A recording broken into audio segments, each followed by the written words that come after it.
खबर लहरिया मेरी जिंदगी है। तो मैंने पढ़ाई से लेकर के, जॉब से लेकर के, और जो हिम्मत आई है, जो ताकत आई है, जो कॉन्फिडेंट आया है, वो सब कुछ खबर लहरिया है। इतनी सारी चीजें वहाँ पर हो रही हैं, आपको हर तरह की जानकारी, अपने हक, अपने अधिकार क्या हैं, अपनी पहचान क्या, मतलब खुद में अपनी पहचान बन गई है। लोग हमको हमारे नाम से जान रहे हैं, नहीं जान रहे हैं कि मैं किसकी पत्नी हूँ, नहीं जान रहे हैं कि मैं किसकी बहू हूँ, किसकी बेटी हूँ। इस नाम से नहीं जान, मुझे मेरे नाम से जान रहे हैं। आपके आसपास गांव में, जहाँ पे भी आपके रिश्तेदारों में जो लड़कियां थी, वो चाहती होंगी किसी समय में कि वो भी करें जो आप कर दिखाएं, तो उनको आपने हक और अधिकार की लड़ाई करना कैसे सिखाया? हम महिलाएं अपने आप को पत्रकारिता की दुनिया में स्थापित कर पाए हैं। आज हम ये बता पाए हैं कि जिस क्षेत्र को महिलाओं का क्षेत्र नहीं माना जाता है, तो हमने उन चीजों को तोड़ा है और मैंने उसको देखा है कि किस तरह से आज जो पत्रकारिता के क्षेत्र में, अन्य मीडिया में भी महिलाएं हो, आज किस तरह से रिपोर्टिंग करती है। तो हमने आई थिंक हर क्षेत्र में अपना कब्जा किया है।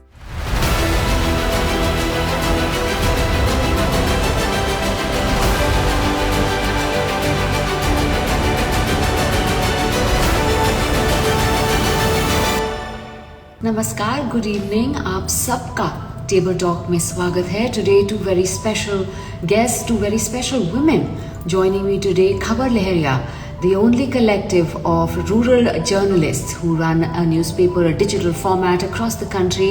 आज हम उनसे, उनके co-founder and managing editor से बात करेंगे to know not just why they've won so many awards, why their story has made it to the Oscar, but really what is the story behind Khabar Lahariya, what is the story for these women to reach where they are. उनको क्या तकलीफों को सहन करना पड़ता है, क्या क्या रास्ते में मिलती है, क्या मुसीबतें पार करके they have succeeded in 20 years of Khabar Lahariya. So I'm very excited to find out how rural Indian journalism is now synonymous with Khabar Lahariya. But also a quick reminder, you can just click on to Jyotsna Mohan, bell icon hai, please don't forget to press that so that you can just get an alert on all the new episodes. Kavita is of course the co-founder and editor-in-chief of Khabar Lahariya. वो reason की only दलित anchor हैं who hosts her own show, and it's been a remarkable journey. She's also the only Dalit member of the Editors Guild of India. The other person who will be joining us on the show today is Meera Devi. She is the managing editor of Khabar Lahariya. 14 साल से वो खबर लहरिया में काम कर रहे हैं. The inception of course has been 20 years, and she is a political and investigative journalist as well. आपकी जर्नी के बारे में, दोनों की जर्नी के बारे में मैं पूछना चाहती हूँ. कविता, मैं आपसे पहले शुरू करती हूँ. 20 साल हो गए खबर लहरिया को, आप को फाउंडर हैं. जब जर्नी शुरू हुई और अब तक, ये आपकी जर्नी कैसी रही? देखिए, जो मेरी जर्नी है, तो मैंने कभी नहीं सोचा था कि मैं पत्रकार बनूंगी या मैं कहीं पर जॉब करूंगी. तो मतलब ऐसी सोच नहीं थी. मैं एक छोटे से गांव की रहने वाली थी और हमारे घर में खेती किसानी काम होता था. 4 बहनें और 2 भाई थे. मम्मी पापा भी खेती किसानी काम करते थे, हम भी करते थे. तो मेरी पढ़ाई तो खैर बड़ी उम्र में हुई. बचपन से मैं पढ़ी लिखी नहीं, और लड़कियों को उस जमाने में पढ़ाना लिखाना गुनाह माना जाता था. ऐसा माना जाता था कि पढ़ लिख करके क्या करेंगी, शादी हो जाएगी, पराए घर जाना है. तो पढ़ाया नहीं गया, लेकिन और शादी हो गई थी मेरी. तो मैं बड़ी उम्र में पढ़ना लिखना सीखी और मैं एक आवासीय विद्यालय में पढ़ी जो महिला समाख्या के तहत खुला था. वहाँ पर 6 महीना मैं पढ़ी और फिर इसके बाद मैं अपने स्कूल के और कॉलेज की पढ़ाई जारी रखी. लेकिन पढ़ाई का एक अपना संघर्ष रहा है, एक अलग लड़ाई रही है, उसकी लंबी लड़ाई है. जब मैं 6 महीना पढ़ी और पढ़ने के बाद जब मैं निकली, तो महिला डाकिया नाम की पत्रिका निकला करती थी महिला समाख्या से. तो वहाँ पर मैंने काम किया, काफी दिनों तक काम किया. फिर जब महिला डाकिया बंद हो गया, तो फिर हमने खबर लहरिया की शुरुआत की. तो हाँ, बस मैं ये कहना चाहती हूँ, कोई ऐसी तैयारी नहीं थी कि जॉब करूंगी जैसे ऑलरेडी सब लोग करते हैं कि हम पढ़ेंगे तो आगे चल के कोई तैयारी होगी, या हम फला जॉब करेंगे, या लोग जॉब के सपने देखते हैं. तो ऐसा कुछ नहीं था. बस संघर्ष करते करते और यहाँ तक मैं पहुँच गई. और मैंने खबर लहरिया में काम करना शुरू किया। आई थिंक तुम बात किया खबर लहरिया की, और उसमें बहुत सारी महिलाएं और औरतें जुड़े। हम तो बहुत ही खूबसूरत 20 साल रहे हैं, खबर लहरिया को 20 साल हो गया है, और मैंने बहुत कुछ सीखा है। और खबर लहरिया मेरी जिंदगी है। तो मैंने पढ़ाई से लेकर के, जॉब से लेकर के, और जो हिम्मत आई है, जो ताकत आई है, जो कॉन्फिडेंट आया है, वो सब कुछ खबर लहरिया है। मुझे एक चीज बताइए, अब खबर लहरिया में कितनी औरतें काम कर रही हैं? खबर लहरिया में हम 40 से ऊपर ही होंगे। हमारे रिपोर्टर ही 20 से 30 हो गए हैं, और अभी नई हायरिंग की है। और यूपी, एमपी, बिहार में हम हैं। प्रोड्यूसर है हमारे, और भी हमारे टीम में आउटरीच टीम है, प्रोडक्शन की टीम है, सीनियर टीम है। तो आई थिंक काफी लंबी टीम है। आपकी शुरुआत कैसे हुई? मुझे बस ये था कि मुझे पढ़ाई करनी है और पढ़ाई करके जॉब करनी है। मुझे नहीं पता था कि जॉब क्या करनी है। मुझे पैसा चाहिए था, सिर्फ पैसा चाहिए अपनी पढ़ाई को पूरी करने के लिए, क्योंकि पढ़ाई के लिए बहुत सारी अड़चने आई थी। और जो मेरी ललक थी पढ़ाई में, तो मैं हमेशा अपने स्कूल में और कॉलेज में टॉप ही रही हूँ।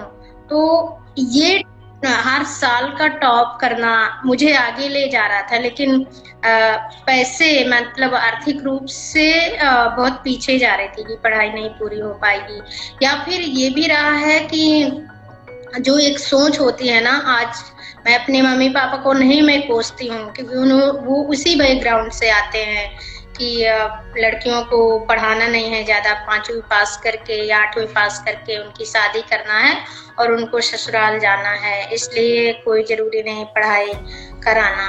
तो ऐसे ही मेरे साथ भी हुआ था कि मेरे पापा कह रहे थे कि 5वीं के बाद पढ़ना नहीं है, लेकिन मैं पढ़ाई के लिए हमेशा रोती रहती।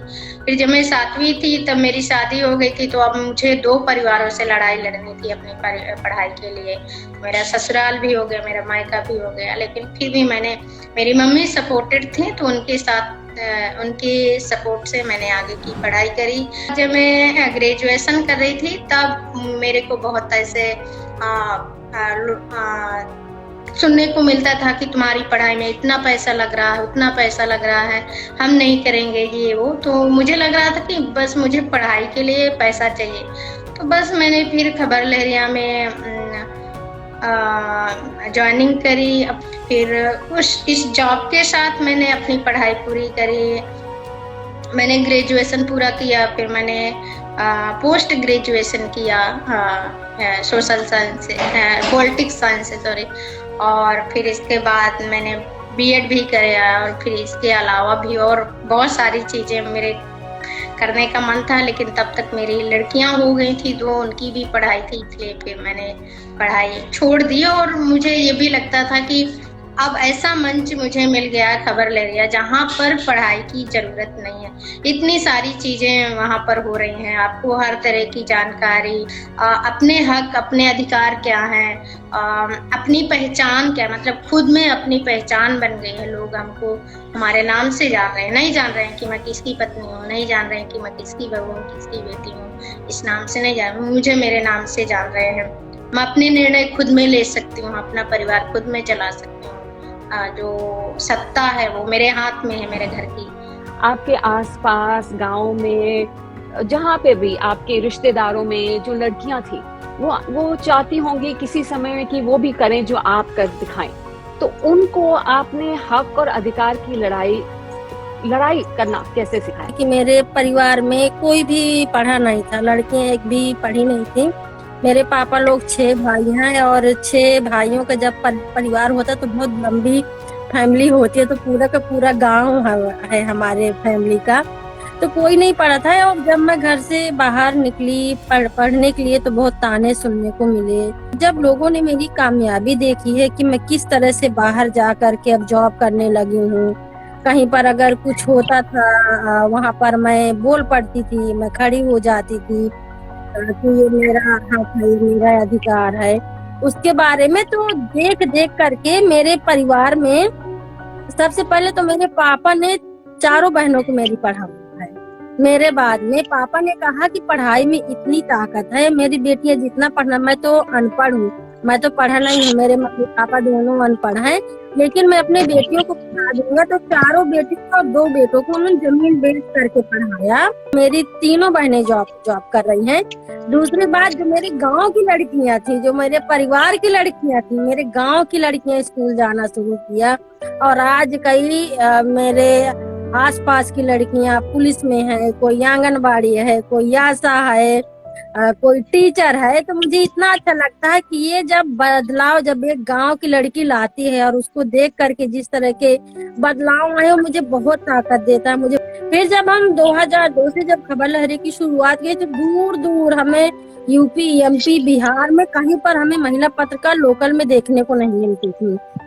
हम कई बार टीवी चैनलों में देखते थे कि एंकर के रूप में महिलाएं आ रही हैं, तो कहीं जो न्यूज होती है वो सुना के चली जा रही है, या कोई फैशन के बारे में रिपोर्टर बात कर रहे हैं, लेकिन जो जमीनी स्तर पर काम कर रही है वो महिला नहीं थी। वो बदलाव मैंने देखा कि लोग, तो वो मुझे अच्छा लगता है। और सिर्फ रिपोर्टिंग ही नहीं, मैंने अन्य दायरों में भी लड़कियों का बढ़ता हुआ देखा है कि जब वो एक आईना देखते हैं, या जैसे हमारा शो चलता है, हमारा एक शो है बोलेंगे बुलवाएंगे हंस के सब कह जाएंगे, वहाँ पर हम अलग अलग की महिलाएं ही करवा चौथ का व्रत क्यों रहती हैं, उनको ये व्रत रहना क्यों जरूरी है, महिलाएं सिंदूर क्यों लगाती, उनको ही सिंदूर लगाना, महिलाएं बच्चे क्यों पैदा करती हैं, महिलाओं को खुल करके पादना अलाउ क्यों नहीं है, उनके लिए क्यों ऐसे रीत रिवाज बनाए गए हैं, महिलाएं ही नसबंदी क्यों कराती हैं, कंडोम क्यों पुरुष यूज नहीं करते हैं, क्यों महिलाओं पर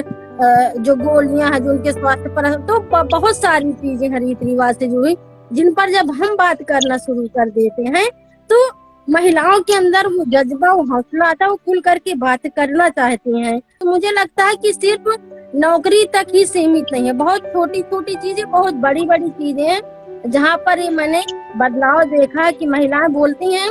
जब महिलाएं अपने घर में, जब ये वाले शो को लेकर के, जब मैं अपनी एंकर नाजनी से बात कर रही थी, मुझे एक रिपोर्ट बनाना था कि नाजनी वो जो कंडोम वाला तुमने शो किया था और उस पर क्या असर हुआ फिल्म में, तो नाजनी ने बोला कि जब मैं दोबारा गई गांव में रिपोर्टिंग के लिए, तो महिलाएं मुझसे बोले थे कि दीदी जब आशा बहू आई थी ना, तो हमने खुद में इस बार कंडोम मांगा था, हमें कोई शर्म नहीं आई थी, पहले हम शर्माते थे कि हम कैसे इनसे बात करें, तो हम अपने मर्दों से भी बोले। तो मुझे लगता है ये बदलाव हर तरह का हमने देखा। जैसे अभी कविता कह रही थी कि काफी बदलाव देखा है आपने, औरतों का मन बदल पाए हैं आप लोग, पर आदमी लोग का मन बदलना कितना मुश्किल रहा है?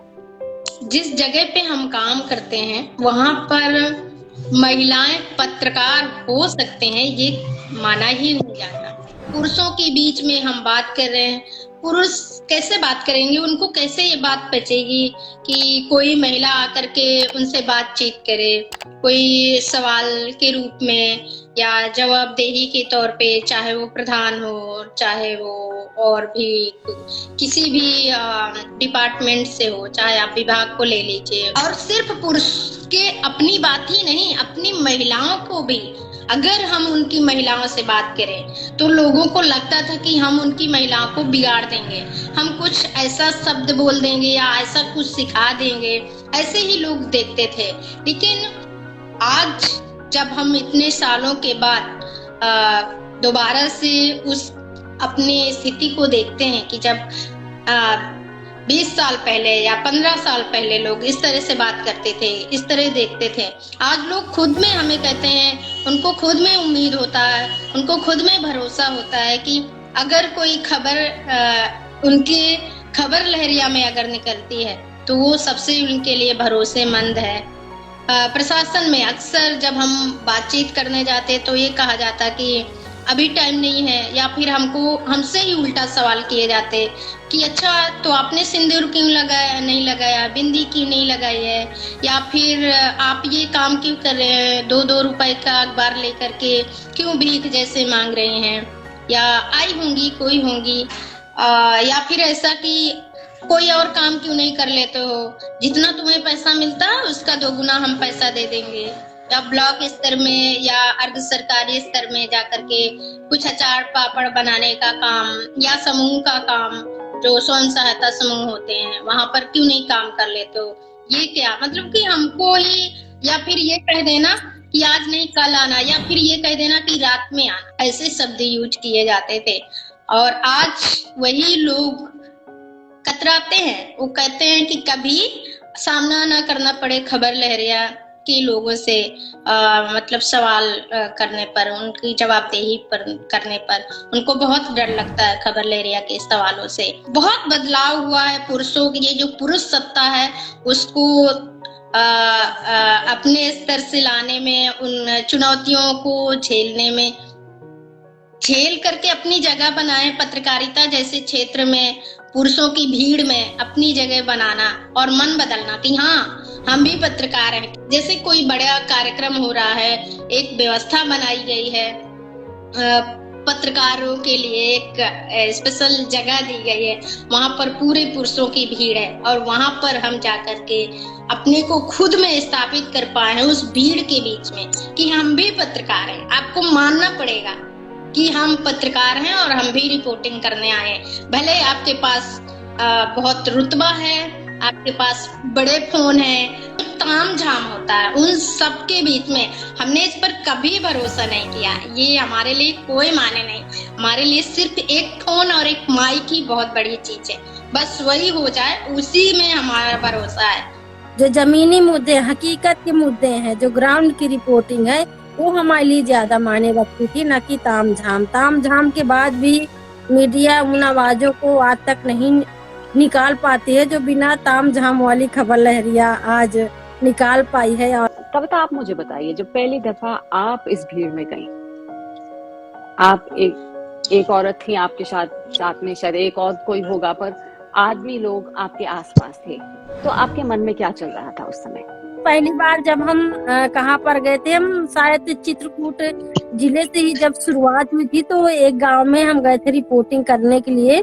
मैं और मेरी साथी थी, तो कोशिश करते थे कि 2 लोग जाते थे। तो जब हम गांव में गए तो गांव के लोगों ने हमें इंटरव्यू देने से मना कर दिया, कई लोगों ने, क्योंकि जैसे ही गांव में घुसे और हमने उनको बताया कि हम खबर लहरिया से आए भैया, और आई थिंक हम पानी के मुद्दे पर बात करना चाहते थे मानिकपुर इलाके में, तो उस इलाके के लोगों ने कहा कि ये क्या है आप कर रही हैं, पानी की समस्या तो है लेकिन हम आपको क्यों बताएं, आप कौन हो? तो हमने कहा खबर लहरिया अखबार में काम करते हैं, पत्रकार हैं।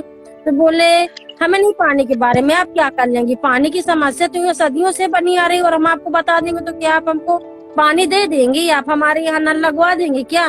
कितने सारे यहाँ पर लोग आते हैं, नेता आते हैं, विधायक आए, मंत्री आए, आज तक उन्होंने तो हमारे प्यास को बुझाया नहीं, तो आप क्या करेंगे इसके बारे में? तो हमने कहा कि हम यहाँ से खबर करके ही जाएंगे। और धीरे धीरे हम गांव में घूमे तो 2-4 लोगों ने माना किया, तो कुछ लोगों ने हमको अपनी बात को बताया, उन्होंने हमसे बात किया, इंटरव्यू दिया, महिलाओं ने बात किया, दलित बस्ती में गए, आदिवासी बस्ती में गए, मुस्लिम बस्ती में गए और उनकी खबरों को लिख करके हम लाए।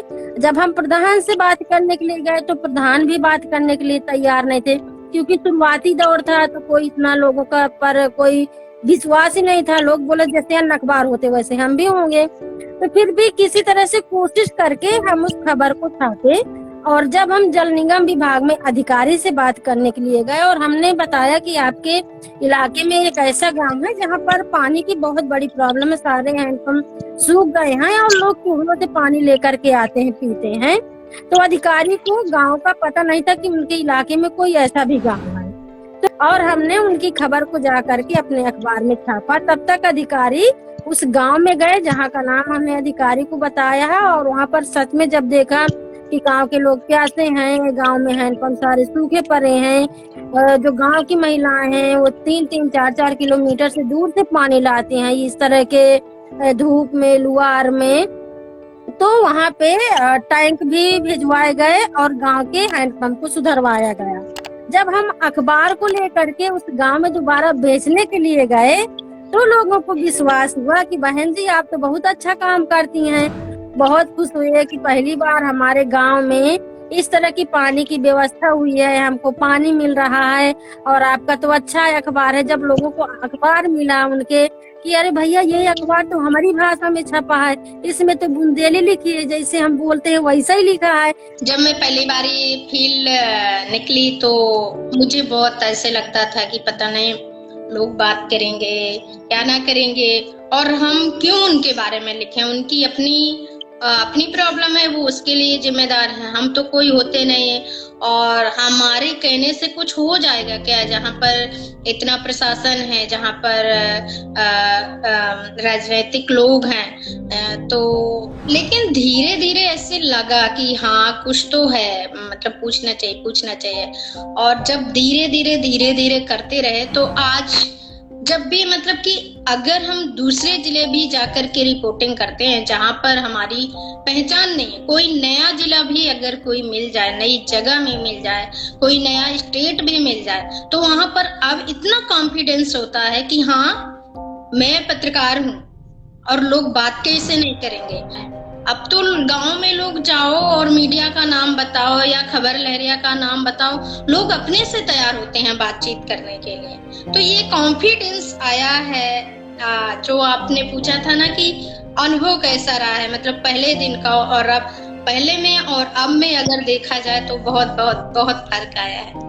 जो पत्रकार है ना इलाके के, उनको ये लगता था कि हम महिलाओं के बारे में ही हम खबर करते हैं। अगर हम औरतें हैं तो औरतों के मुद्दे वो हमें बताते कि वहाँ पर रेप का केस हुआ है, वहाँ पर एक औरत फांसी लगा के मर गई है, तो आप वो वाली खबरों में चली जाओ। तो हमको इस नजर से मीडिया देखती थी, जबकि हम हर तरह के मुद्दे को कवर करते थे।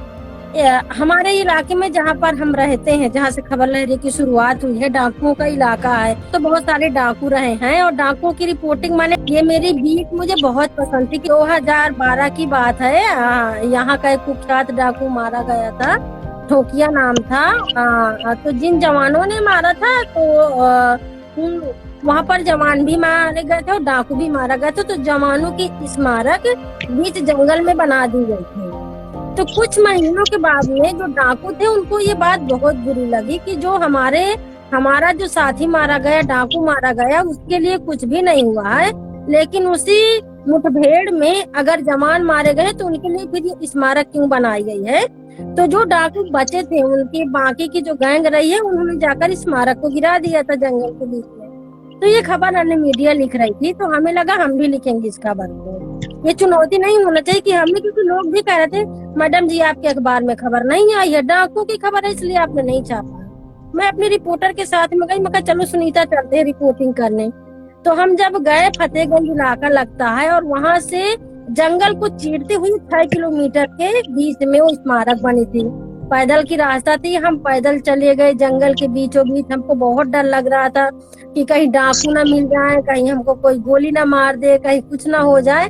लेकिन हम गए, हमने चुनौती को स्वीकार किया, और जहाँ पर स्मारक गिराई गई थी वहाँ जिले भर की पुलिस ड्यूटी में लगी हुई थी। हम 2 पत्रकारों को जब पुलिस वालों ने देखा कि 2 महिलाएं आ रही हैं, तो सारे पुलिस वालों ने अपनी बंदूकों में गोलियां भर भर के खड़े हो गए लेकर के तान के। तो हमें लगा सुनीता यार लगता है गोली चल जाएगी, अब क्या करें। तो मैंने जोर से उनको बुलाया, डर लगा हमको भी, लेकिन मैंने कहा भैया भैया गोली मत चलाना, हम खबर लहरिया की पत्रकार है, आ रहे हैं। और ये कहते हुए हम स्मारक तक पहुंचे, और जब वहां पर हम पहुंचे तो उन्होंने हमको बहुत डरा, जो पुलिस वाले थे, कि आप इतना दूर पैदल चल के अकेले आए हैं, आपको थाना में इत्तला देना चाहिए, रास्ता में कुछ हो जाता तो हम क्या करना। और उसमें से एक पत्रकार भी था जो वहाँ हमारे पास था। तो हमने कहा नहीं, ये हमारा काम है, हम क्यों इत्तला दें, और हम यहाँ पर आए हैं रिपोर्टिंग करने के लिए। तो मुझे लगता है कि पुरुषों की भीड़ में हर स्तर पर अपनी जगह बनाना, चाहे डाकुओं की स्टोरी रही हो, चाहे पुलिस के बीच में रहा हो, चाहे कोई नेता मंत्री आते जैसे मीरा बोले, वहाँ पर अपनी जगह बनाना हो पत्रकारों की भीड़ में, तो वो हमारे लिए बहुत हौसला भी रहा है, और हमारा कॉन्फिडेंस ऐसी रिपोर्टिंग से भी आया है। तो मेरा ऐसा इलाका, जैसे कविता आप बात कर रही हैं, जहाँ इतनी ज्यादा चुनौती रही है, कभी आपके परिवार ने आपको बोला है कि छोड़ दीजिए अपना काम, कि उनको डर लगता है कि आप ये काम करती हैं? इस तरह से नहीं कि मतलब डर लगता है, डर वाली तो अब चीज अब नहीं रह गई। शुरू में उनका कहना था कि खबर लहरिया में काम नहीं करना, क्योंकि वहाँ पर हमारा प्रोडक्शन होता था। पहले प्रिंट जब था तो 2-2, 3-3 रातें रुक करके ही काम करना होता था।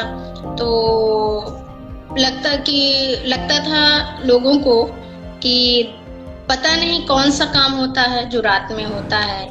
बहुत सारी चीजें रही और बहुत रुकावटें आई हैं, बहुत ही ज्यादा, लेकिन हर तरह की लड़ाई लड़के थे और मैं इसको लड़ी हूँ और काम में बनी रही हूँ। ऐसी टीम को बनाए रखना, उनको ट्रेंड करना, उनके साथ में खड़े रहना, हर तरह के दुख सुख में साथ देना, या ऐसी महिलाओं की लड़कियों की काउंसलिंग करना, उनके परिवारों में कूदना, जहाँ पर कई बार जब औरतें देर से घर जाती थी, साधन नहीं मिलता था, अगर 8 बजे घर पहुंची या खबर करने में देर हो गई, कोई इंटरव्यू देर तक चला तो सीधे लांछन लगाया जाता था कि आपका किसी के साथ में चक्कर होगा या आप कहीं और रही होंगी। तो फिर उनके पतियों के द्वारा, ससुराल वालों के द्वारा कई बार महिलाएं हिंसा भी झेली है, और उनके साथ में फिर जा करके उनके फैमिली के साथ में बातचीत करना, या मतलब उस चीज को बताना कि किस तरह का काम है हमारा।